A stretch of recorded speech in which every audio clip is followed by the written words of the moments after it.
We long for it, we chase it, we celebrate it, and well, sometimes we even run from it. Love. It's the lifeblood of our human experience, a source of incredible joy and, let's be honest, sometimes excruciating pain. But what if I told you that understanding how we connect, how we attach to others, could unlock a deeper, more fulfilling experience of love? We're diving deep into the world of attachment styles, those invisible blueprints we carry within us that shape our relationships. Don't worry, this isn't about pointing fingers or labeling ourselves. This is about self-awareness, about recognizing the patterns that might be holding us back from experiencing the kind of love we deserve. The truth is, we all fall somewhere on the spectrum of attachment styles, each with its own strengths and vulnerabilities. By understanding these styles, we can start to untangle the knots in our relationships and cultivate a love that's rooted in authenticity, respect, and a whole lot of courage. So, if you're ready to unlock a deeper understanding of yourself and your relationships, join me on this journey of exploration. Let's dive in together. When we talk about emotional regulation, we're really talking about our ability to navigate the ups and downs of our emotional world, especially in the context of relationships. Think about it. Love is this incredible, exhilarating roller coaster. There are moments of pure joy, connection, and excitement, but there are also bound to be bumps, twists, and maybe even a few screams along the way. Our attachment style plays a huge role in how we ride those emotional waves. Some of us, often those with secure attachment, are able to approach these ups and downs with a sense of groundedness and resilience. They can communicate their needs effectively, offer support, and seek it when they need it. But for others, particularly those with anxious or avoidant attachment styles, emotional regulation can feel like a constant battle.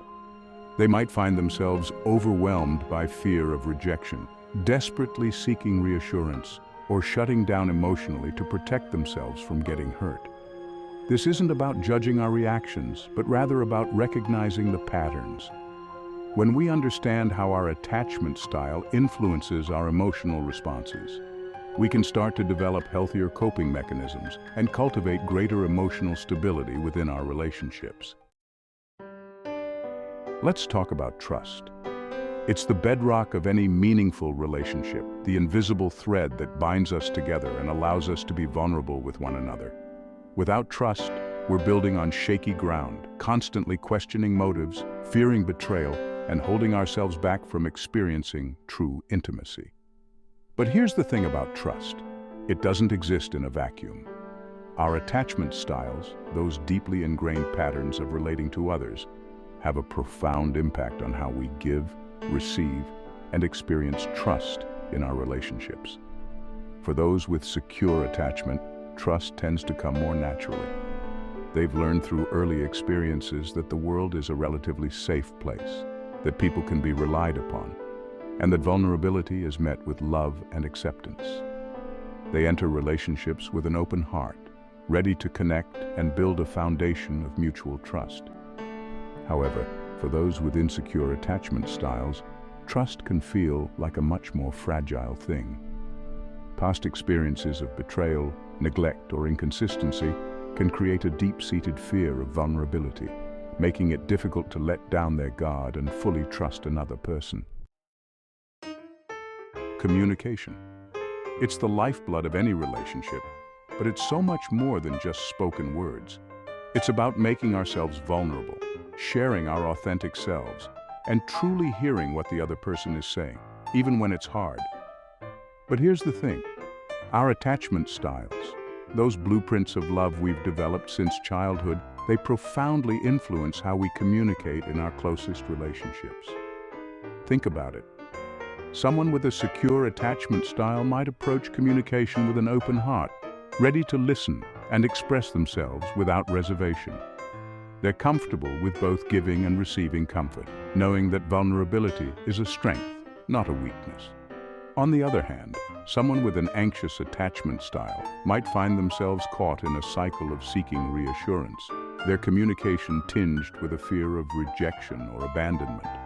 They might overanalyze every word, every text, desperately seeking the validation they crave. And then there are those with an avoidant attachment style. They might find it challenging to express their emotions directly. They might shy away from vulnerability, preferring to keep their feelings at arm's length, protecting themselves from potential hurt. Let's talk about dependency in relationships. Now, before you build walls, remember that depending on others is part of the human experience. We are wired for connection, for reliance, and that's a beautiful thing. But when we talk about dependency in the context of attachment, we're really exploring the balance between independence and connection, and how our early experiences shape our comfort levels with both.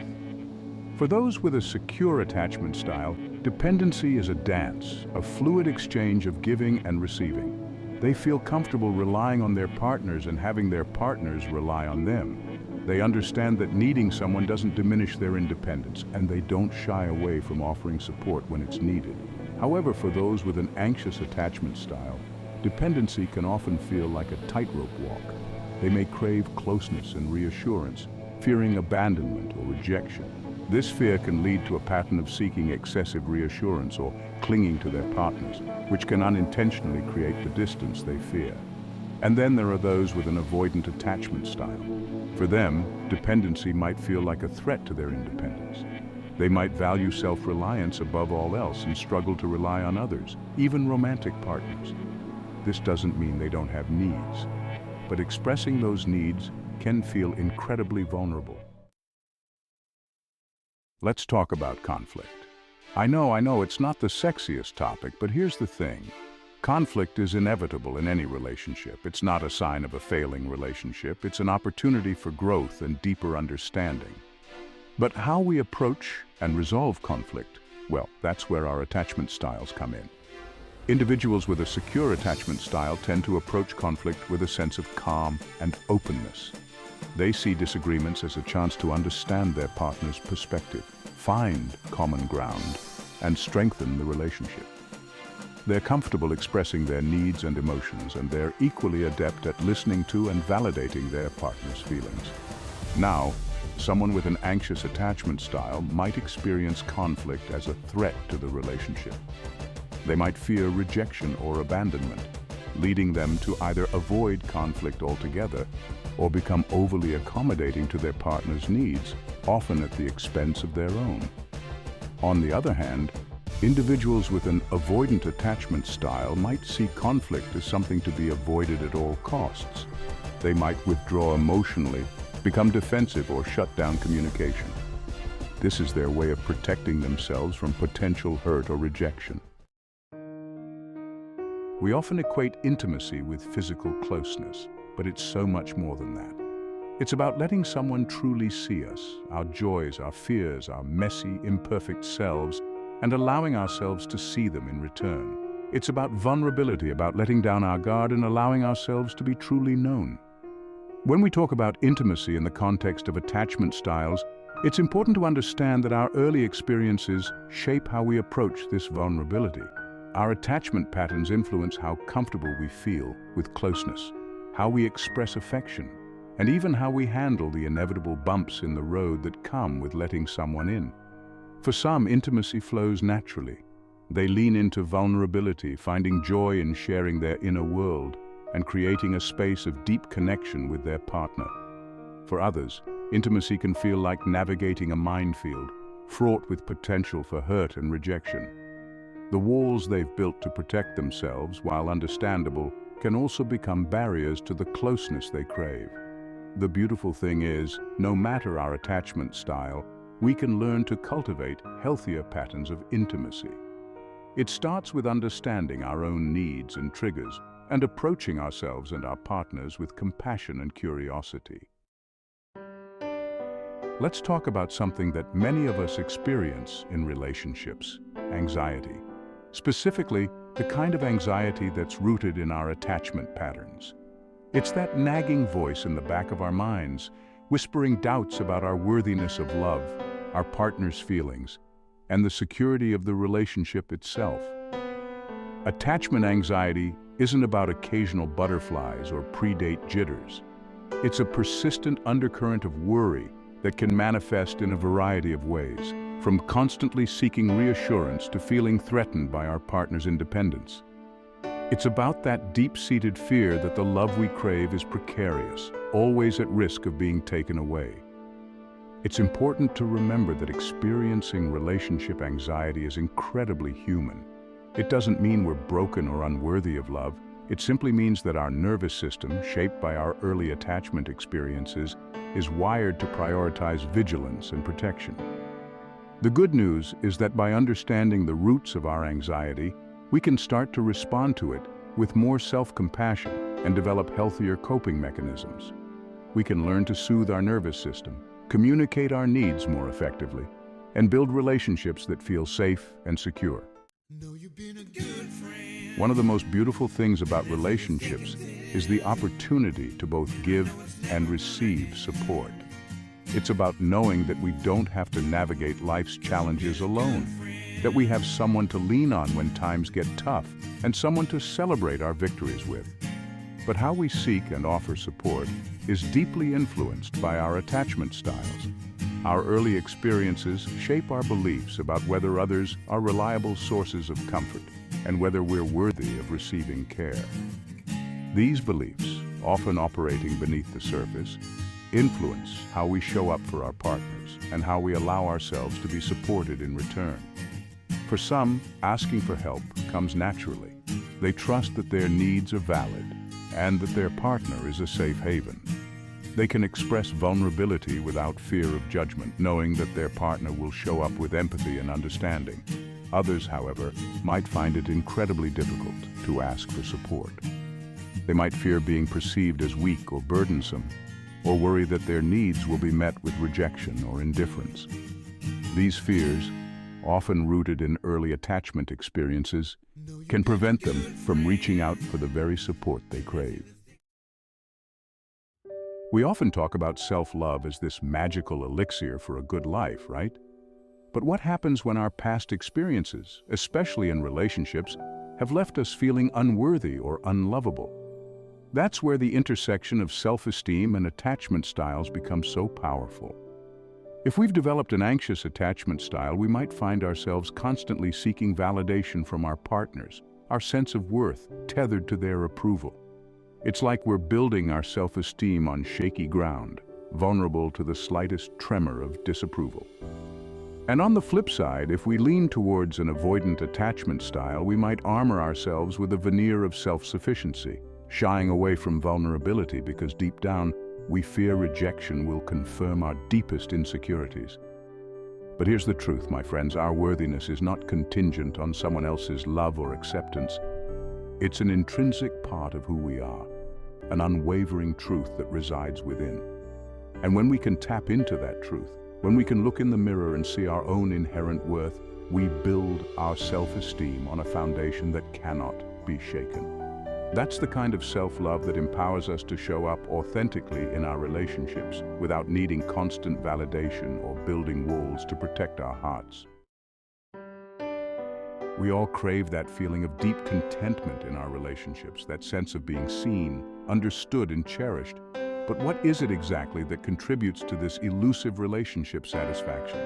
Is it about finding the perfect partner, or is there something deeper at play?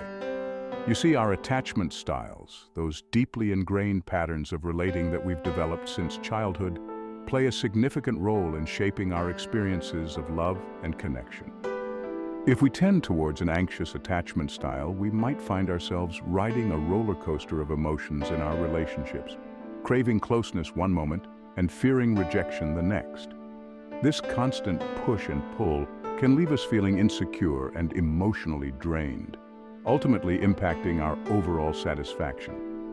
On the other hand, those with an avoidant attachment style might prioritize independence and emotional distance, often struggling to fully open up and connect on a deeper level.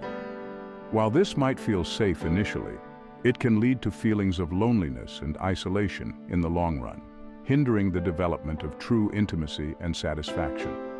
The key takeaway here is that relationship satisfaction isn't about finding a partner who perfectly complements our attachment style. It's about understanding our own patterns, communicating our needs effectively, and creating a dynamic where both partners feel safe secure, and able to show up authentically. As we conclude our exploration of attachment styles and their impact on our relationships, I want to leave you with a sense of hope and possibility. Understanding your attachment style isn't about labeling yourself or feeling confined by past experiences. It's about empowering yourself with self-awareness and the tools to create healthier, more fulfilling relationships. Remember, we're all works in progress, navigating the messy, beautiful terrain of love and connection. There will be ups and downs, moments of joy and times of challenge, but by embracing vulnerability, practicing compassion, and communicating our needs authentically, we can cultivate relationships that nourish our souls and stand the test of time. Now, I'd love to hear from you. Share your thoughts, insights, and experiences in the comments below. Let's continue this conversation and support each other on this journey of love and connection. And if you found this video helpful, please give it a thumbs up. Subscribe to my channel for more content like this, and don't forget to share it with your friends and loved ones. Until next time, remember, you are worthy of love, and you have the power to create the relationships you desire.